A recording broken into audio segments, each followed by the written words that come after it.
Patriots, however, had the football at the Denver 40-yard line with 7 minutes left in the third quarter. A reverse to Harold Jackson, and he's in trouble. And a tackle made by Tom Jackson, number 57.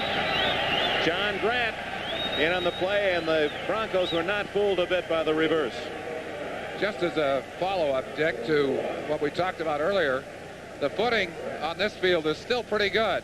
And you see Jackson able to get his cleats in without too much trouble, not much slipping and sliding. Although once you get that field wet enough, you will begin to lose footing. And when the field gets wet enough, the advantage passes in a strange way to the offensive receivers who know where they're going. The defenders having to react and dig those cleats into the ground will often find themselves spilling. So it's a strange guessing game. Who does have the advantage when it gets to be nasty like this? Grogan on 2nd and 16. Plenty of time. Wide open and dropped. Rob Nairn was the man wide open. And the ball thrown right to him. Nairn with a touchdown in the first half after his teammate Steve Watson blocked a New England punt. And Nairn carried it in 28 yards. Well, it seems a little silly to say at this point, Grogan, on days when he is throwing the ball well, will occasionally throw this kind of a pass, seemingly right into the hands of an opponent. Although on that particular throw, I think the ball was just a little over the head of number 44, Don Calhoun, and Nairn was so shocked, he dropped it. New York Giants continuing to play well. Lead Atlanta in the third quarter, 17-3. Billy Taylor's just scored. Grogan, a deep drop. Fires to this side, incomplete to Calhoun. Well covered by Now New England unable to move the football. A flag is down. Offside is the preliminary signal against New England. Now Grogan, recognizing that, heads for the sidelines, and Denver will decline and ask for the punt. Miami shut out Baltimore. Both sides on the defense, number 81. So New England, should they lose, will move back into a first-place tie with Miami in the East. And as you look ahead with 5 weeks to go at the wild card spots, it's going to be tougher and tougher for those Eastern teams to get a wild card. There are some clubs with better records elsewhere. Rick Upchurch, the all-time punt return leader. Oh, what a kick by Hare as he spirals it into the end zone. First down, Denver at the 20-yard line. Timeout, third quarter, Mile High Stadium. 5 minutes and 45 seconds remain. New England unable to capitalize on the fumble recovery. Still trails the Broncos 38-10. West contenders have done today. On this touchdown, Earl Campbell goes over 1,000 yards for the year. The Oilers turn back the Oakland Raiders 31-17, so the Raiders drop to a 6-5 record. But meanwhile, the San Diego Chargers come back against the Cincinnati Bengals. Here, Fouts to Artie Owens for a touchdown. The Chargers win 26-24. They remain 8-3. The Broncos will need a victory to stay tied in the West. Let's go back to Denver and Dick Enberg. Denver ball at the Bronco 20-yard line. Third quarter, 5:45 remaining. Dick Enberg, Merlin Olsen at snowy Mile High Stadium, where Denver leads New England 38-10. First down carry by Keyworth for a couple 3 yards, and Steve Nelson says there's a fumble. No official signal as yet. Patriots say they have the ball. Has it been blown dead, or is it just a matter of digging through that pile to find out who has the pumpkin? Apparently it has been ruled a fumble because no marking of the ball, and the signal, New England football.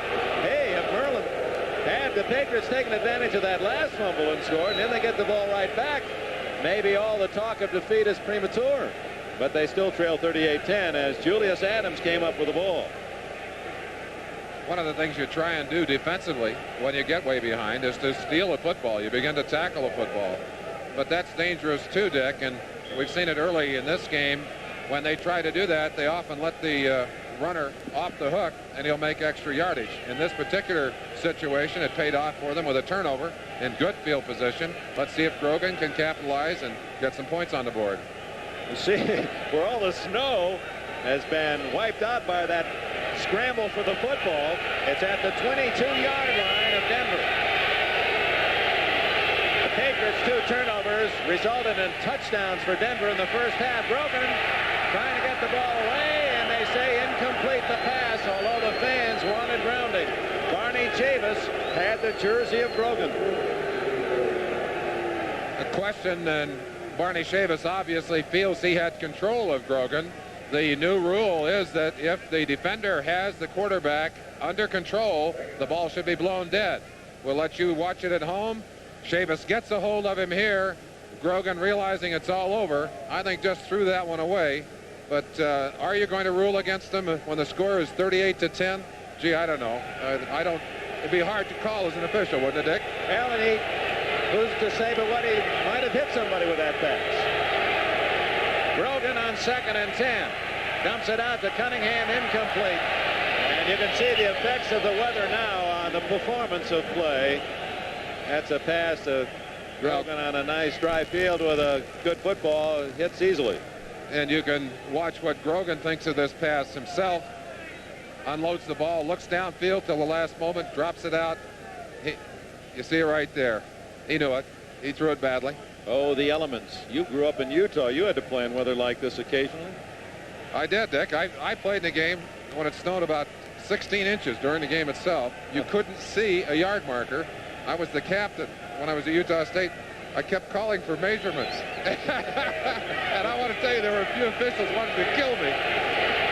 3rd down and 10. The Bronco fans trying to help the defense. Grogan throwing long for Morgan. Incomplete. It would have been out of play had he caught it. Steve Foley on the coverage. It'll be 4th and 10 for the Patriots, who trail 38-10 and undoubtedly will go for it. Watch the play for yourselves. Grogan back deep, gets time to throw the football, unloads it kind of off balance. The ball hangs high. Foley right stride for stride with Morgan, playing fine defense, and up high, no chance on that one. Former quarterback at Tulane, Foley, playing with some painful rib injury and playing well today. Stanley Morgan without a reception today. Morgan averaging 24 plus a catch, and Jackson over 22 yards a catch. And the Patriots feel that they can match up with Swan and Stallworth, the much publicized tandem at Pittsburgh. But today it's been quiet as the Denver defense too tough. 4th and 10 at the 22. The blitz is on. Ivory can't get it. Denver takes over. Barney Chavis really giving Dwight Wheeler a lot of problems as Wheeler moving to right tackle, replacing Shelby Jordan, and Chavis just beating him play after play. Well, and credit the pressure again on the Denver defense for that incompletion. Grogan simply did not have time to get that ball off on the regular timing of the pattern. You see him hit double shots right there, and he goes to the ground. Now New England, a couple of fumble recoveries, but no points, still trails. Richard Bishop. Armstrong gains a yard. It would appear that we're seeing some substitutions. Not very many, though. You look down at that defense. Looks like Ron Earhart going to keep his troops out there. Some of the Bronco fans in this sellout of over 75,000 heading home, content that they've seen the Broncos with a very impressive victory, 38-10. And Denver holding New England twice after Patriots recovered fumbles here in the 3rd quarter. That could have gotten them back into the game. Armstrong again, short yardage. Out near where the 25-yard line should be. It'll be 3rd and 7. I wonder, Dick, if Red Miller didn't have some second thoughts about a few of those plays at the end of the first half. He really has been calling a conservative game here in the second half. Tony McGee and Ray Costa come in on defense for New England as Denver makes a substitution in the backfield. Ooh, that looks like a Christmas card you might want to send to a football fan. Wishing you a happy holiday. We're getting close. Thanksgiving Day, Merlin and I will be at Dallas. Cowboys and the Oilers. That'll be a Turkey Day treat. Morton on 3rd and 7. Still throwing the ball. Moses. David Moses sliding to a first down. Tackled by Doug Bedoin.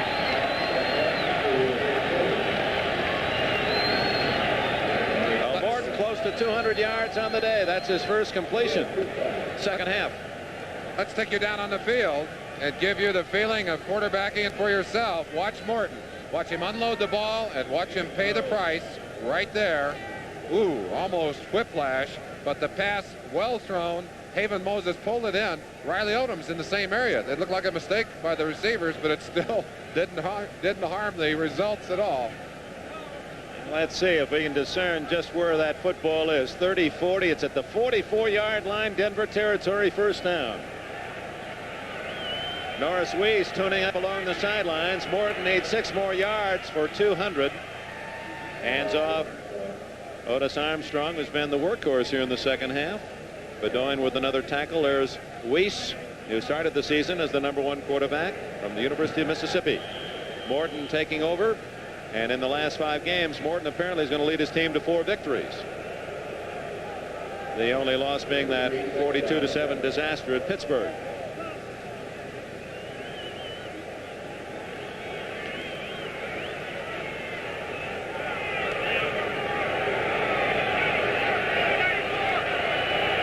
Second down, 7.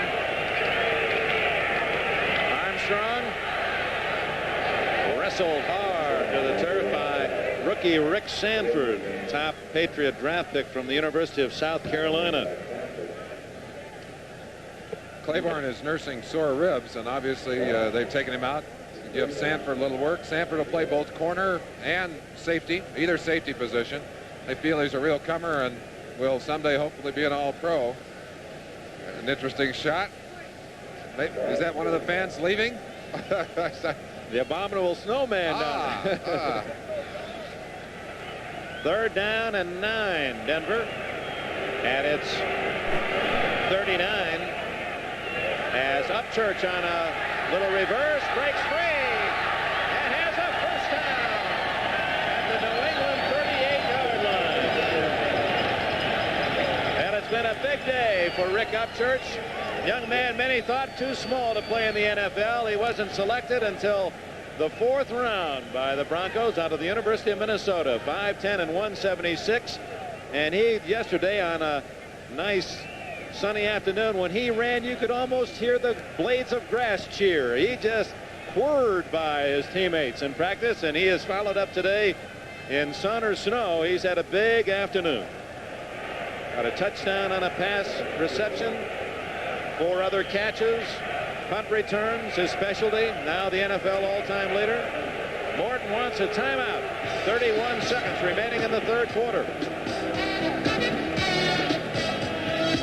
And we'll be back at Mile High Stadium. Think we're in trouble, McCullough. Dick Enberg with Merlin Olsen at Mile High Stadium. Here's the spotting boards. These are endangered species. These are the material that we use to call a game, and the snowflakes are obliterating my homework. Getting them a little damp down here. I think maybe down on the field they'd like to have a few coats like this sheepskin to keep them warm. Getting a little cold down there, too.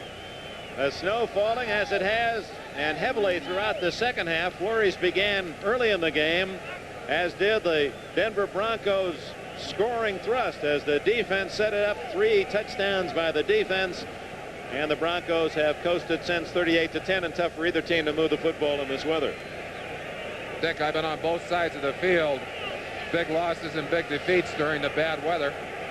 And I can tell you that right now, it's probably about 20 degrees colder on New England's side than it is on Denver's side. And snowing a lot heavier over there, too. A lot heavier snow on their side. 31 seconds remaining in the 3rd quarter.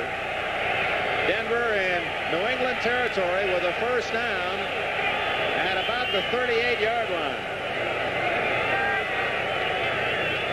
Larry Canada charges up the middle and down to the 31-yard line, where it'll be 2nd and 3. Sugar Bear Hamilton saying it wouldn't like this at Oklahoma very often. Number 71 made the tackle. Larry Canada, is that an appropriate name in this field in these conditions? Canada, first 7. This is a great turf for this stadium, though, for this kind of weather. There are heating coils every 3 feet underneath this field, and if it gets very cold, they'll turn those on. 15 minutes to go in Denver, where the Broncos lead the New England Patriots. Incomplete. Now the flag, the official on the spot waved it off. No play, and the official back upfield threw the flag and said that Sanford impaired the pass route of the Denver receiver. Steve Watson was the intended target. It'll be a first down for Denver. Give you a chance to look at it at home. Morton again throwing the ball on target. Sanford did in fact bump him. Number 25. It's a good call. It was a good call. He used the right hand to hold off Watson.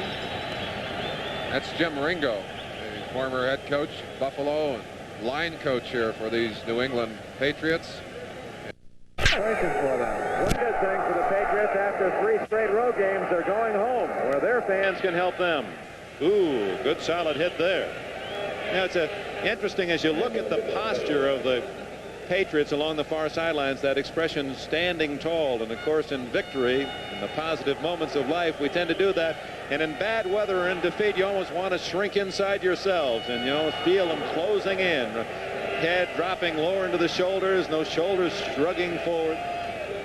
The other thing that happens to you on a day like this, everything hurts more. All the pains are intensified on the losing side, and there's no pain on this Denver sideline. They're enjoying this moment. 2nd and 10 from about the 16-yard line. Morton still in there, gives to Canada. And Canada ripped out of bounds. And a flag goes down as Mike Hawkins a bit too zealous in that tackle. Well, the officials can't afford to let a game get out of hand. They know how frustrated this New England team is, Dick, and if they let a few of those go by, there are going to be some fights on the field. They can't afford to let it happen. I agree with the call. Well, the Patriots first found that Bronco defense turning 3 crucial plays into quick touchdowns. There's been some confusion offensively for New England, and now 2 penalties defensively sustain this drive. The one thing we can say for Mike Hawkins, I don't think he's trying to hurt Larry Canada, but he definitely is out of bounds when he gives him the final throw. You see him, he's standing clearly out of bounds and flipped him almost into the stands. That sounds like that wrestling match on Little House tomorrow. You're pretty good at that old flip, aren't you? I got flipped a few times, Dick. How long did it take you to shoot all those scenes? We were shooting in. Unnecessary roughness. Number 59 on the defense. First down. We were shooting in Tucson, and we took us about 2 days to shoot the wrestling scenes for the show, which were very physical. And a character actor by the name of Leo Gordon is a big man, 6'6", about 250 pounds, was the other wrestler, and had a professional stuntman to work with us. And some scenes I hope folks will enjoy on Monday night. That's tomorrow night at 8. First and goal at about the 9-yard line. Denver leading 38-10 early in the 4th quarter. Jim Jensen gains about 3 yards. Right now, let's go for an update to New York NFL 79. Here's Brian Gumbel. This is Brian Gumbel in New York reporting on perhaps the day's biggest upset. The Seattle Seahawks pulled it off. The Cleveland Browns were the victim. Leading 22-17, Seattle got the game clincher here when Al Hunter went off the right side, eluded a tackle, traveled 67 yards down to the 7. The Seahawks scored 2 plays later to take a 29-17 lead. They beat the Browns 29-24. Let's go back to Dick Enberg in snowy Denver. Thank you for that report. And of course, we're going to be seeing those Seattle Seahawks in a couple of weeks on a Saturday special game on NBC from the Kingdome here at Mile High Stadium in Denver. It's 2nd and goal at about the 4-yard line. Time called by Denver as Craig Morton came up to the line of scrimmage with a play sent in from the sidelines. Didn't like the alignment, and it's ball time. Denver fans chanting in the meantime, go, go, go. They want more points on that board. It's left. This is Brian Gumbel in New York reporting that in Kansas City today, Terry Bradshaw had one of his finer games, one of the bigger individual efforts of this Sunday. Touchdown pass there gives him 21 for the year. That puts him in the league lead. Let's go back to Denver and Dick Enberg. 2nd and goal at the 4-yard line, and Aaron Snowball nailed that customer. Morton to throw. Incomplete, intended for Riley Odoms. Rick Sanford, 25, batted the ball away for New England. It'll be 3rd and goal at the 4 for the Broncos, trying to add